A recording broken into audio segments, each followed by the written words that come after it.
लोकसभा चुनाव को लेकर भारतीय जनता पार्टी लगातार नई रणनीति अपना रही है। कैबिनेट मंत्री स्वतंत्र देव सिंह लगातार दौरे पर हैं, जनसभाएं कर रहे हैं और हमारे साथ बात करने के लिए मौजूद भी हैं। धरातल पर आप सर मौजूद हैं, मैं देख रहा हूं। स्थिति क्या देख रहे हैं सर? भाजपा की 2 चरणों के चुनाव जो हैं वो संपन्न हो चुके हैं। देखिए, आदरणीय मोदी जी की, योगी जी की लोकप्रियता गांव-गांव तक है। उसके पीछे गरीब कल्याण योजना, कमी मुसहर, बनटांगिया, थारू ऐसी कुछ जातियां थे जिसको कभी सम्मान नहीं मिला था। राजस्व ग्राम भी नहीं घोषित हो पाए थे, वोट देने का अधिकार नहीं था। आज वो सभी गांव हैं और ऐसे लोग हैं कि इनके नौकरी भी इनको मिल रही है। आज दरोगा की ट्रेनिंग ले रहे हैं, सिपाही की ट्रेनिंग, अन्य विभागों में भी इनकी भर्ती हो रही, इंजीनियर। तो जनता जनार्दन का आशीर्वाद आदरणीय मोदी जी के साथ है।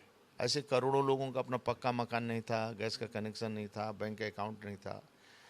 ऐसे लोगों, करोड़ों लोगों का आज अपना पक्का मकान है, गैस का कनेक्शन है, बिजली का कनेक्शन है और आयुष्मान का कार्ड है, नल का कनेक्शन है, घर घर तक पानी पहुंचाने का काम, और 80 करोड़ लोगों को भोजन देने का काम आज भी हो रहा है। पहले आप देखते थे थोड़ा सूखा पड़ा बुंदेलखंड में लोग आत्महत्या करते थे। आज एक भी कोरोना वैश्विक महामारी से लेकर आज तक एक भी आदमी आत्महत्या नहीं किया, भूख से न भूख से सोए।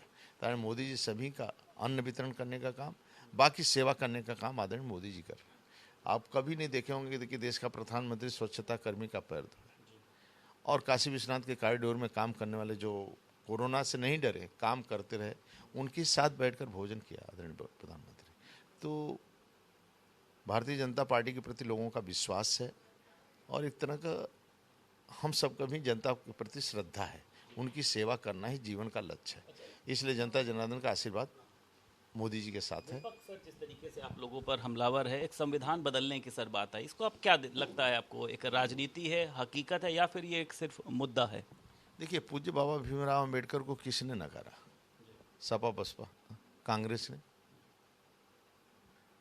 आदरणीय मोदी जी की कांग्रेस हमेशा चिमटे के नोक से भी पूज्य बाबा भीमराव अम्बेडकर को छूने में डर लगता था, सरदार पटेल को छूने में डर लगता था।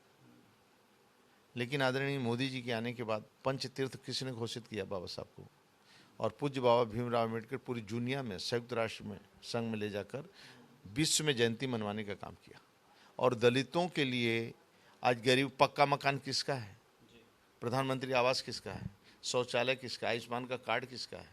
गैस का कनेक्शन, बिजली का कनेक्शन, बैंक का अकाउंट, घर घर नल कनेक्शन। आज 80 करोड़ लोगों को भोजन, कोरोना वैश्विक महामारी से आज से। तो सेवा करने का काम होता है और आदरणीय मोदी जी के प्रति ये सभी जातियों का भी आशीर्वाद है, समाज के सभी वर्गों को। हमें पूर्ण विश्वास है कि आज कानून का राज है। आज के 17 के पहले उत्तर प्रदेश में क्या स्थिति थी? 5 बजे के बाद बाहर कोई नहीं निकलता था, बिजली नहीं आती थी, गुंडागर्दी था। आज जनता जनार्दन की सेवा करने के लिए रात दिन आदरणीय मोदी जी, योगी जी डटे हुए। अखिलेश यादव कह रहे हैं भाजपा जो है वो दुनिया का सबसे खतरनाक परिवार है। इस तरीके की बयानबाजी आपको लगता है ठीक है? देखिए, हमारा गौरवशाली इतिहास है। डॉक्टर श्यामा प्रसाद मुखर्जी ने कश्मीर में बलिदान हुआ, शेख अब्दुल्ला नेहरू मिल गए थे, अलग कश्मीर बनाना चाहते थे। तो वहाँ का झंडा अलग, वहाँ का प्रधानमंत्री अलग, वहाँ का संविधान अलग।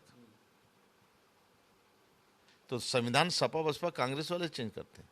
संविधान किसकी हैसियत? बाबा भीमराव अम्बेडकर के संविधान को कोई बदल दे? उस संविधान के श्रद्धा करते हैं। आदरणीय मोदी जी सदन के अंदर जाते हैं तो नतमस्तक हुए, संविधान दिवस मनाया जाता है। तो संविधान कैसे बदल सकते हैं? कांग्रेस एक परिवार की पार्टी है।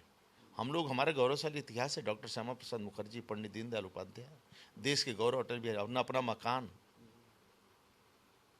न अपना कुछ भी नहीं है, देश की जनता जनार्दन की सेवा करना। आज आदरणीय मोदी जी हैं, राज्य के अंदर आदरणीय योगी जी हैं। इनका कोई वस्त्र नहीं छू सकता भैया, इनकी तौलिया में कोई नहीं छू सकता, परिवार वाले छूने से मिठाई की डिब्बा तक नहीं मिलेगा। हाँ, ये केवल जनता जनार्दन की सेवा के लिए आए हैं और गरीबों की सेवा के। ये तो केवल अपने परिवार की सेवा करने के लिए आए हैं। इसलिए उन्हें यादव ने लोकसभा कह रहा हूँ, ये परिवार की सेवा करने हैं। हम जनता जनार्दन की सेवा, राजनीति भारतीय जनता पार्टी के राजनीतिक मिशन के लिए है, व्यापार के लिए नहीं है। ये सब व्यापार करते हैं, राजनीति व्यापार करते हैं। हम लोग मिशन, हम गरीब की सेवा करने आए हैं, दलितों की सेवा करने हैं, शोषितों की सेवा करने हैं, उनको आत्मनिर्भर बनाने हैं, सभी का पक्का मकान देना है। एक आखिरी सवाल सर, राहुल गांधी अगर अमेठी या फिर रायबरेली से चुनाव लड़ने की चर्चा चल रही है, प्रियंका गांधी की, आपको क्या लगता है इनका वहां पर क्या जनाधार होगा? क्योंकि अमेठी से आपकी जो सांसद प्रत्याशी स्मृति ईरानी भी हैं। अब कांग्रेस कहीं है ही नहीं है, ना कांग्रेस कुछ बची है ही नहीं, कांग्रेस है नहीं है। रायबरेली अमेठी सहित 80 की 80 सीटें जीतूंगा भारतीय जनता पार्टी, वह भी जनता जनार्दन के आशीर्वाद से, कार्यकर्ताओं के परिश्रम की पराकाष्ठा के आधार पर हम कमल खिलाएंगे। भारतीय जनता पार्टी को कार्यकर्ता, भारतीय जनता पार्टी के कार्यकर्ता अपनी माँ समझता है, उसके सम्मान के लिए संघर्ष करता है, रात दिन परिश्रम की पराकाष्ठा करता है। जब से पार्टी बनी आज तक वो चल ही रहा है, इसीलिए चल रहा है कि सरकार बनाए और गरीब की सेवा करें। गरीबों की सेवा करना ही उसके जीवन का लक्ष्य है। बहुत शुक्रिया बात करने के लिए। हमारे साथ कैबिनेट मंत्री स्वतंत्र देव सिंह मौजूद थे और साफ तौर पर उनका कहना यह है कि यूपी की 80 सीटों पर भारतीय जनता पार्टी अपना कमल खिलाने जा रही है और विपक्ष की बेहद ही शर्मनाक हार होगी।